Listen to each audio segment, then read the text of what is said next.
पहलगाम कश्मीर की वो धरती जिसे लोग जन्नत कहते हैं।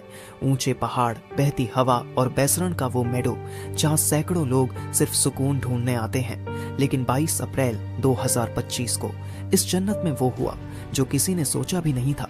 दोपहर 2:30।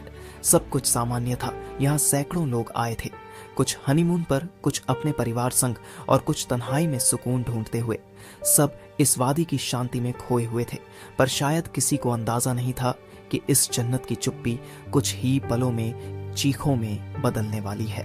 अचानक से 3 आतंकवादी जंगल से निकलते हैं, सेना की वर्दी में, हथियारों से लैस, AK-47, हैंड ग्रेनेड और पूरी प्लानिंग के साथ। सूत्रों के अनुसार ये आतंकी TRF द रेजिस्टेंस फ्रंट के सदस्य थे, जो लश्कर-ए-तैयबा से जुड़ा संगठन है। उन्होंने सेना की वर्दी पहन रखी थी ताकि भ्रम फैलाया जा सके। आते ही उन्होंने गोलियां चलानी शुरू कर दी। प्रत्यक्षदर्शियों के अनुसार आतंकियों ने कुछ लोगों से उनकी धार्मिक पहचान पूछी और फिर निशाना बनाया। बिना चेतावनी, बिना दया के, वो दरिंदगी जिसे शब्दों में बयान करना मुश्किल है। लोग जान बचाकर भागे।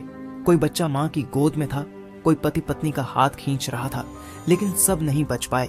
26 मासूम जिंदगियां हमेशा के लिए खामोश हो गईं। इस दिल दहला देने वाले हमले में 26 मासूम लोगों की जिंदगियां छिन गईं। इन शहीदों में थे भारतीय नौसेना के जांबाज अफसर लेफ्टिनेंट विनय नरवाल, एक ऐसा नौजवान जिसकी शादी को अभी सिर्फ कुछ ही हफ्ते ही हुए थे।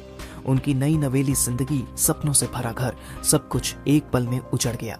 एक इंटेलिजेंस ब्यूरो के अफसर भी मौके पर शहीद हो गए। इसके अलावा 2 विदेशी नागरिक, एक UAE और एक नेपाल से थे। 20 से ज्यादा लोग गंभीर रूप से घायल हुए। एक महिला ने कहा, हम सेल्फी ले रहे थे, तभी पीछे से फायरिंग शुरू हुई। सब गिरने लगे। मैं अपने बेटे को लेकर भागी, लेकिन मेरी आंखों के सामने मेरे पति को मार दिया उस दरिंदा ने। हमले के बाद प्रधानमंत्री नरेंद्र मोदी सऊदी अरब से सीधे दिल्ली लौटे। उन्होंने कहा, जो इस हमले के पीछे हैं उन्हें इंसानियत और कानून दोनों से सजा मिलेगी। गृहमंत्री अमित शाह श्रीनगर पहुंचे। राष्ट्रीय सुरक्षा सलाहकार अजित डोभाल ने सीधे ऑपरेशन की कमान संभाली। सेना, CRPF और जम्मू कश्मीर पुलिस ने संयुक्त सर्च ऑपरेशन शुरू किया। अमेरिका, फ्रांस, जापान, UAE, रूस, सभी देशों ने इस हमले की निंदा की। संयुक्त राष्ट्र महासचिव ने कहा, पर्यटकों पर हमला सिर्फ एक देश पर नहीं, पूरी इंसानियत पर हमला है। पहलगाम की सड़कों पर सन्नाटा है। टैक्सी ड्राइवर, होटल मालिक, शॉपकीपर सब सहमे हुए हैं।